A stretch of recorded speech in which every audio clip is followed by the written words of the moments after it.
Good morning, students. Let us continue with the second part of Patrick, who did Patrick's homework. And true to his word, that little elf began to do Patrick's homework. Except there was one glitch. The elf didn't always know what to do and he needed help. Help me, he said. And Patrick would have to in whatever way. I don't know this word, the elf squeaked while reading Patrick's homework. Get me a dictionary. No, what even better, look up the word and sound it out by each letter. When it came to maths, Patrick was out of luck. What are timetables? The elf shrieked. We elves never need that. जबकि उसने उससे वादा किया था कि मैं जो तुम कहोगे वो करूँगा, तो वो जो छोटा सा एल्फ है वो पैट्रिक का होमवर्क करने के लिए तैयार हो जाता, पर उसे एक थोड़ी सी गड़बड़ नज़र आती। ग्लिच मतलब गड़बड़। उसे पता नहीं था कि कहाँ से शुरू करे और कैसे करे, तो उसने मदद के लिए उसे कहा। तो जब उसने उसके लिए मदद के लिए कहा तो वो उसे मदद करने के लिए तैयार हुआ। वो कहने लगा है कि इसमें जो शब्द है वो मुझे समझ में नहीं आता है, तो क्या मुझे ये पढ़कर आप बताओगे? तो पैट्रिक ने कहा कि मुझे डिक्शनरी दो। आप मुझे डिक्शनरी दोगे तो उस तरह से मैं आपको उस डिक्शनरी में ढूंढकर उसका अर्थ आपको समझाऊंगा। तो वो कहता है ठीक है, तुम मुझे शब्द बोल के बताना, मैं उसका अर्थ तुम्हें समझाऊंगा। पर जब मैथ्स यानी गणित की बारी आई तो पैट्रिक को भी इसके बारे में कुछ जानता था नहीं और उसके दिमाग में कुछ बैठ भी नहीं रहा था। तो फिर वो एल्फ भी कह रहा था कि टाइम टेबल्स क्या होता है, टेबल्स क्या होता है, मुझे भी इसके बारे में कुछ पता नहीं। स्ट्रिक्ट मतलब एक हल्का सा रोना आना, उसे कहते हैं श्रिक्ट। वो कहने लगा कि हम जैसे एल्फ्स को भी इसके बारे में कुछ पता नहीं है और हमने ये कभी जानने की कोशिश भी नहीं की कि ये गणित मतलब मैथ्स क्या होता है।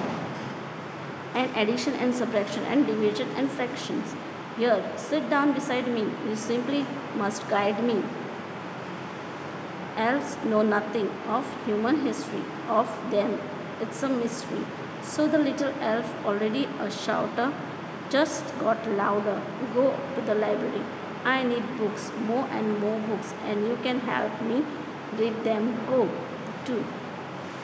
तो वो कहने लगा कि मुझे एडिशन, सब्ट्रैक्शन, मल्टीप्लाई, डिवीजन और फ्रैक्शन इसके बारे में मैं भी कुछ नहीं जानता, तो तुम मेरे पास बैठो, तुम मुझे सिर्फ गाइड करो कि किस तरह से क्या करना है। तो वो कहता है कि मुझे ये इंसानों के हिस्ट्री के बारे में मैं कुछ नहीं जानता, उनकी मिस्ट्री के बारे में भी मैं कुछ नहीं जानता हूँ। तो उसे कहने लगा है कि जाओ, चिल्लाने लगा कि तुम जाओ लाइब्रेरी जाओ, कुछ बुक्स लाओ, कुछ बुक्स हम पढ़ें, और इस तरह से वो हम बुक्स पढ़ेंगे तो हमको ही काम आएगा। इस तरह से वो उसको कहता है। As a matter of fact every day in every way that little elf was a Nain.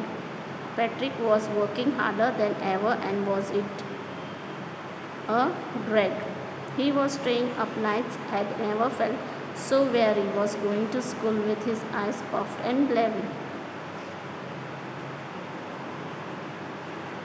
Nag मतलब one who troubles someone all the time by complaining or asking them or do something. Nag मतलब वो होता है जो इंसान हर समय किसी समय कुछ कंप्लेन, किसी के बारे में चुगली करता है और या फिर कुछ न कुछ पूछता रहता है। ड्रैग मतलब समथिंग डल एंड अनइंटरेस्टिंग, जो हमें देखने में कोई इंटरेस्ट नहीं आता है और हमें कुछ समझ में नहीं आता इसका मतलब ड्रेड। वो जैसे जैसे दिन बीते गए उसको समझ में नहीं आता था, इसलिए वो बार बार पैट्रिक से एक और एक सवाल पूछता जाता और उसके प्रश्नों का जवाब मांगने की कोशिश करता।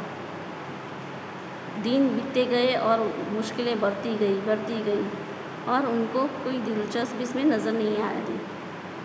He was staying up nights, had never felt so weary. वो रात भर जाग के सब कुछ सॉल्व करने की कोशिश करता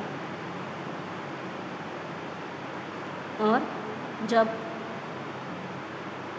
सुबह होती थी तब वो इतनी गहरी नींद में था कि वो उठ ही नहीं पाता था और उसकी आँख खुलती ही नहीं थी। दिन रात मेहनत कर के रात को जाग के वो कोशिश करता कि उसके होमवर्क पूरा हो सके। Finally the last day of school arrived and the elf was free to go. As for homework there was no more, so he quietly and slightly slipped out of the back door. जैसे ही last day आया वो school के लिए चला गया और उस दिन वो एल्फ तो वो अपने काम से फ्री हो गया क्योंकि अभी उसको कोई होमवर्क करने का नहीं था और कुछ भी ऐसी काम नहीं थी जिससे वो उसे डर कर भागना पड़े। इसलिए उसने धीमे से जब अपना काम ख़त्म हो गया तो उसने धीमे धीमे से वो दूसरे दरवाजे से बाहर निकल चुका था। स्लाइली सीक्रेटिवली मतलब चोर दरवाज़ा होता है ना, उस चोर दरवाजे से वो बाहर निकल चुका। Patrick got his A's. His classmates were amazed. His teachers smiled and were full of praise, and his parents, they wondered what had happened to Patrick. He was now the model kid. Cleaned his room and his course was cheerful, never rude, like he had developed a whole new attitude. उसको सभी में अच्छे marks आए, as आए और सभी लोग अचंभा थे कि इसको ऐसे कैसे हो सकता है और टीचर सब मुस्कुराने लगे और उसकी प्रशंसा करने लगे। उसके पेरेंट्स भी इसको सहराने लगे। वो सब सोचने लगे कि ऐसा कैसे हो सकता है और वो अब एक रियल मॉडल बन चुका था।